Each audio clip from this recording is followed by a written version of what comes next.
Hello and welcome to another video. Today we are going to talk about your questions in your comments on my videos.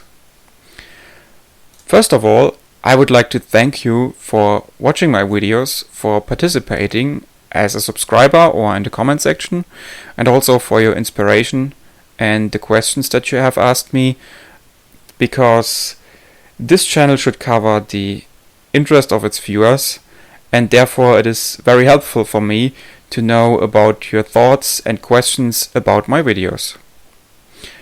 And talking about this channel, in late 2018 I came up with that idea that there was not a lot of content about DOS and FreeDOS available on YouTube, and I was just willing to fulfill this gap.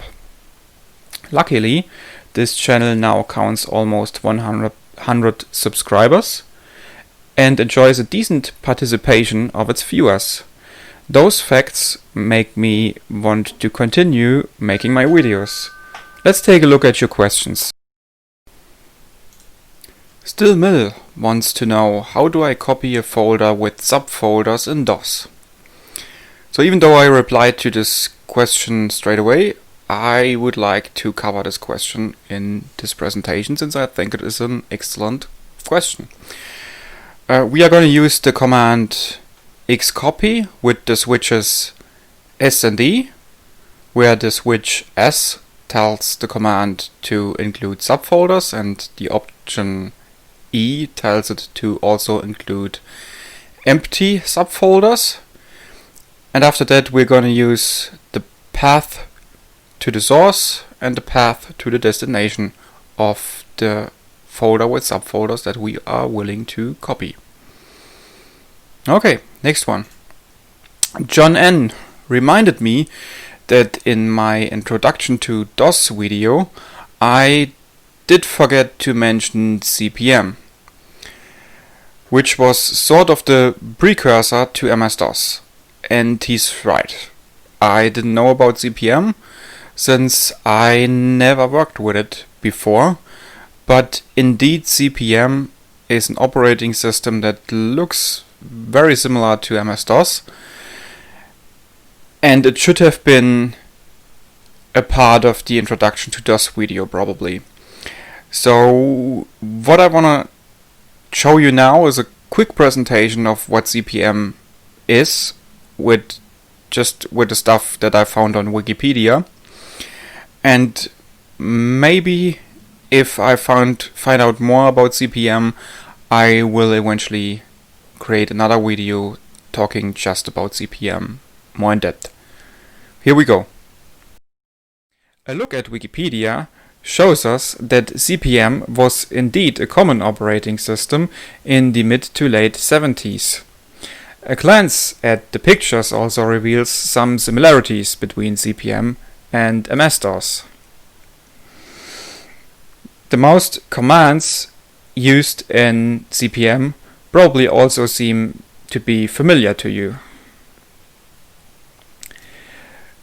Many different computer models, including the Xerox 820, the famous home computer Commodore, the Apple II with additional hardware, and even some East Bloc computers like the Robotron 1715 from the German Democratic Republic used CP/M. CP/M was displaced by MS-DOS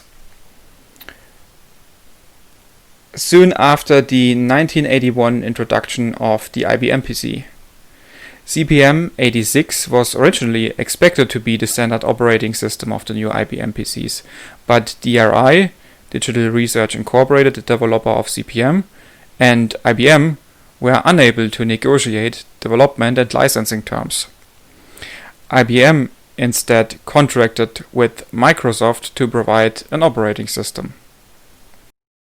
So that's it about CP/M for now. John N also mentions that otherwise he liked my presentation. Well, thank you. Do you still plan to make more YouTube videos? Well, obviously, yes, I do make more YouTube videos. He also mentioned that I seem to be inactive at the time he posted this comment in mid-2020. This was kind of true. At that time frame, I just wasn't able to find the time to create new videos, and I was also still evaluating what stuff to cover in new videos. Luckily, I found some answers in your comments.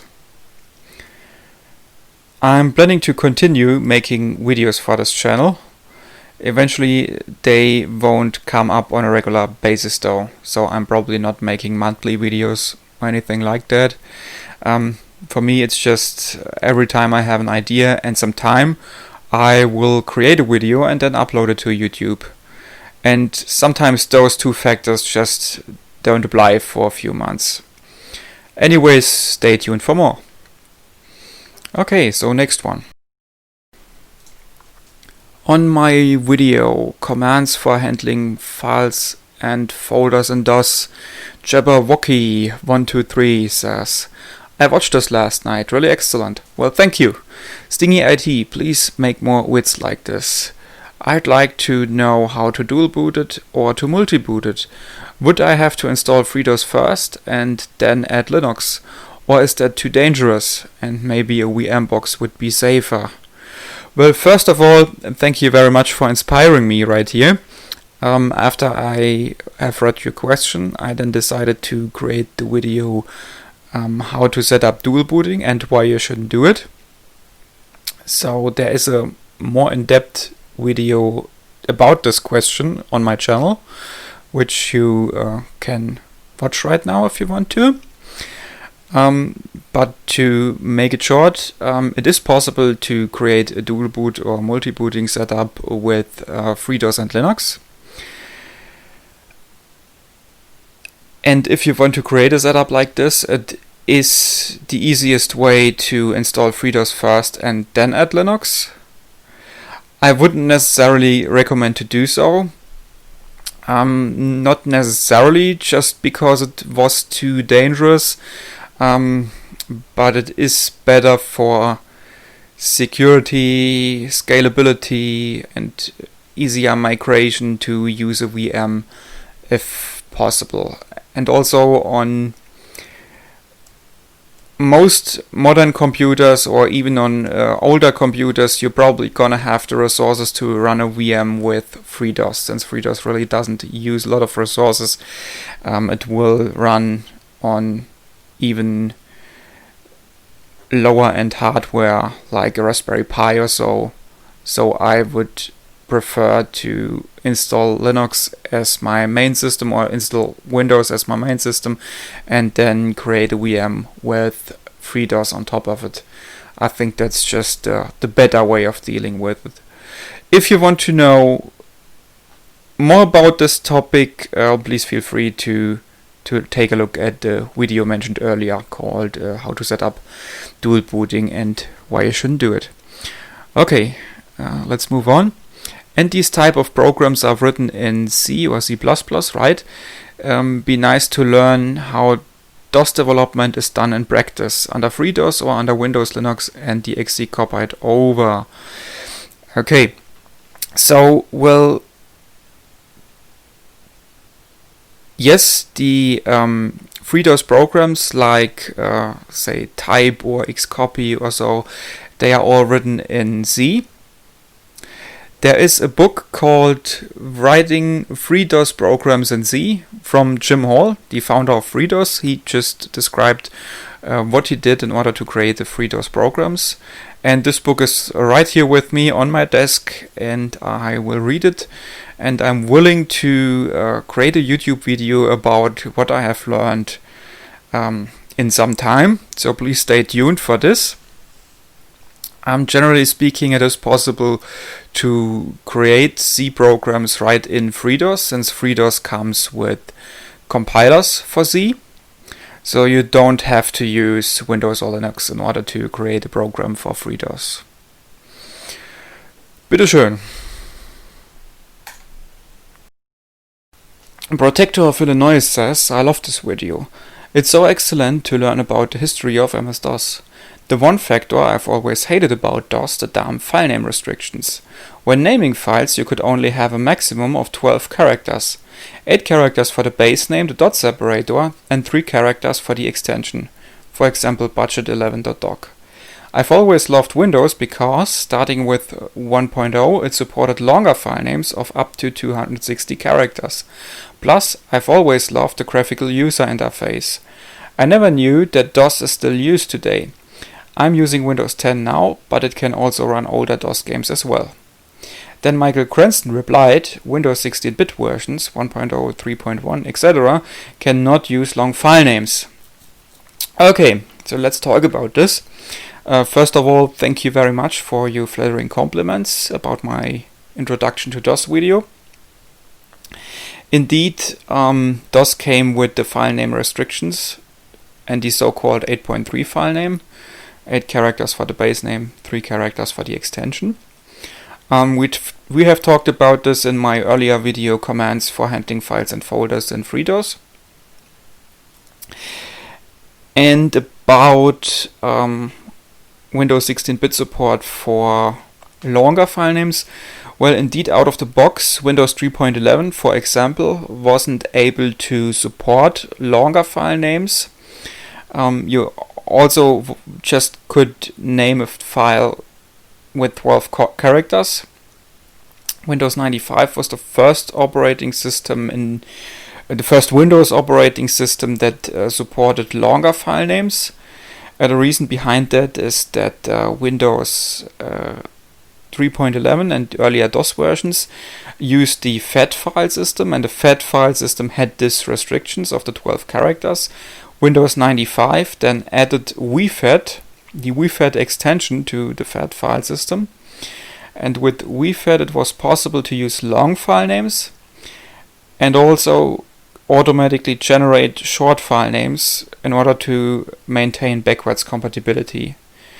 If you want to know more about short and long file names, please feel free to take a look at my video Short and Long File Names in MS-DOS and early Windows. But Protector of Illinois is not necessarily wrong. In Windows 3.11 it was probably possible to install the WeFat extension or something similar in order to be able to use long file names. So with little hacking and tweaking, it might have been possible to use long file names in Windows 16-bit. But for me, I never used longer file names than the 8.3 file name until I had Windows 95. And yes, with the 260 characters,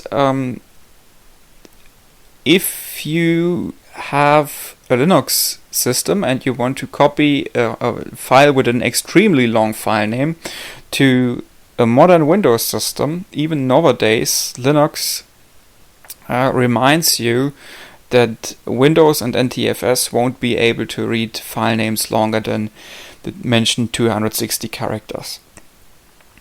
Okay, you always love the graphical user interface of Windows. Well, yes, the graphical user. If you have used DOS for years, or even if you were just starting with computers, then it was way easier to use, say, Windows 1.0 than to use DOS. Just because you weren't familiar with the commands available in DOS, and Windows just showed you your options. But in the early 90s, Linux already came up with the X window system, so there was a possibility to use something else than, say, Windows 95 or something like that. And I'm very glad that some DOS games still run on Windows 10. There are emulators or virtual machines available that are able to create a virtual DOS environment, and I'm very happy that this is possible nowadays. Okay, well, thank you very much for your participation with this comment, and also thank you very much for the encouragement, since my video Short and Long File Names in MS-DOS and early Windows was inspired by this comment, so thank you very much. Also, I'd like to thank all the other people who have commented on my channel. If your comment wasn't in this video, this does not mean that it wasn't valuable. Most of them have been entertaining or helpful for me in some way. I like when you talk about your experience with DOS, or if, say, you talk about your old workplace and the computer environment there. And I'm also pretty sure other people will enjoy those conversations as well. I'm also fine with most negative comments, and I'm working on the criticized parts of my videos as well. For whatever it is worth, some of your comments, or even most of your comments, just did not fit into the scheme of this video very well, and therefore weren't mentioned right here. I also don't necessarily respond to every comment. Of course, every subscriber and any type of participation will help this channel to grow. I think you all know where that subscribe button is and that you are gonna hit it if you like watching my videos. Therefore, I'm not gonna be begging for new subscribers in every video. Finally, I would like to thank you for any type of participation. The videos inspired by your comments and mentioned in this presentation will be linked in the video description under this video. So if you like to continue watching, feel free to look into the video description or into my channel. Thank you for watching, and stay tuned for more about FreeDOS and everything else. God bless you and goodbye.